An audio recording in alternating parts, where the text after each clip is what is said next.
Hey, good afternoon. Jerry Upchurch here. Wanted to get into adrenal fatigue a little bit and some of the causes and some of the symptoms. I've been saying over and over that I was going to get to this in my last two videos, and here it is Thursday, and I'm just now getting into it because it's so interesting and there's so much information available about it. So what I wanted to do today was I've just produced a blog, and this video is going to be a sort of an introduction to the blog. But it talked about adrenal fatigue, and it asked the question, what is it?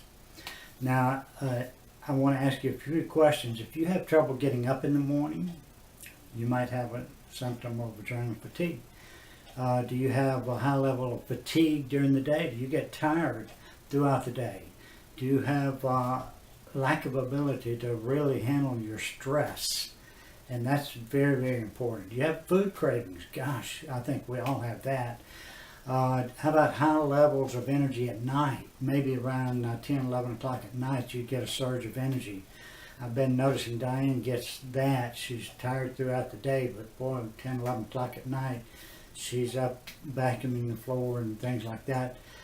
But adrenal fatigue can also cause immune deficiency, immunity issues.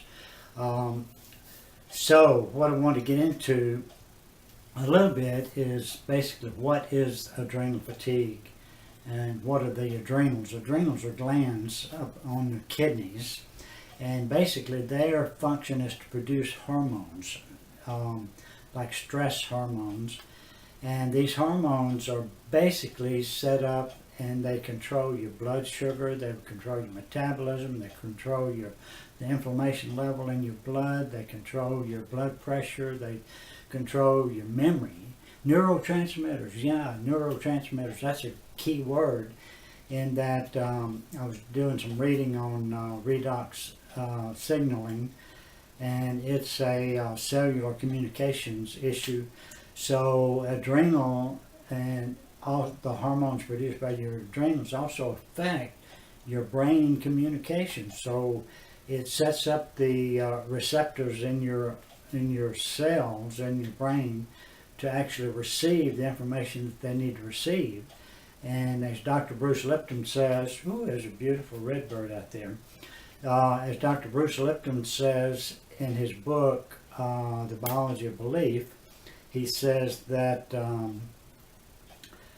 basically our communications within our cells is the way our body keeps us healthy or makes us sick.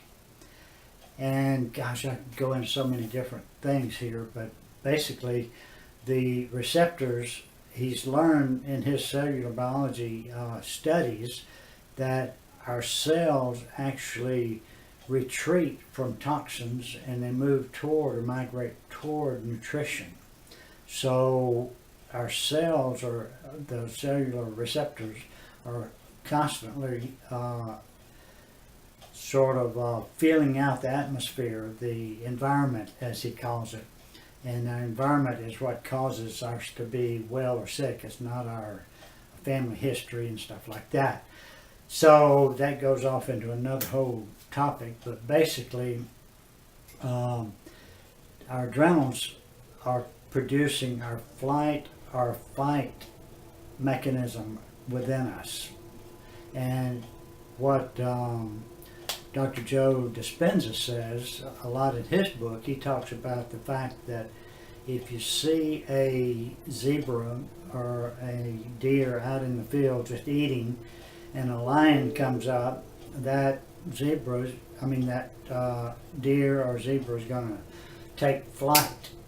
And what happens when that is your adrenals produce adrenaline in your system, cortisol primarily, and it causes all the blood to rush from the body parts where the blood is normally used out to our arms and legs to give us the strength and motivation to move and go do something.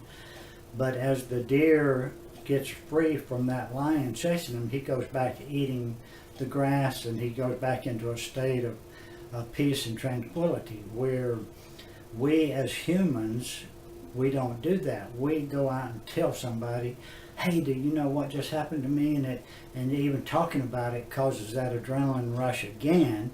So we get into that overactive cortisol state within our body, and staying in those states too long deprives our bodies, our blood pressure, our vessels, and all of that from going back into that state of peace and tranquility and relaxation with all the blood that it needs to survive. And you can see over time, with a lot of stress, we have that tendency to get sicker, have that tendency to be tired. We have all of these tendencies that are expressed as adrenal fatigue. So with all that in mind, I just finished the blog. I'm going to put this video as an introduction to the blog. So read the blog and give me some feedback on what you think about adrenal fatigue. Do you have it? Do you have some solutions for it? What do you do about your fatigue? Give me some feedback. I'll be commenting on that in the next, obviously this is going to take me more than 11 days. It's an 11-day course that I bought, but I've spent like 3 days just digging into it to learn a little bit more about it. So anyway, that being the case, I'm going to be feeding you information throughout the week and throughout the next couple of 3 weeks, probably on adrenal fatigue, solutions, symptoms, and feedback from what I get back from all you folks that are reading this. Hey, that being said, be blessed. Have a great day. Love you.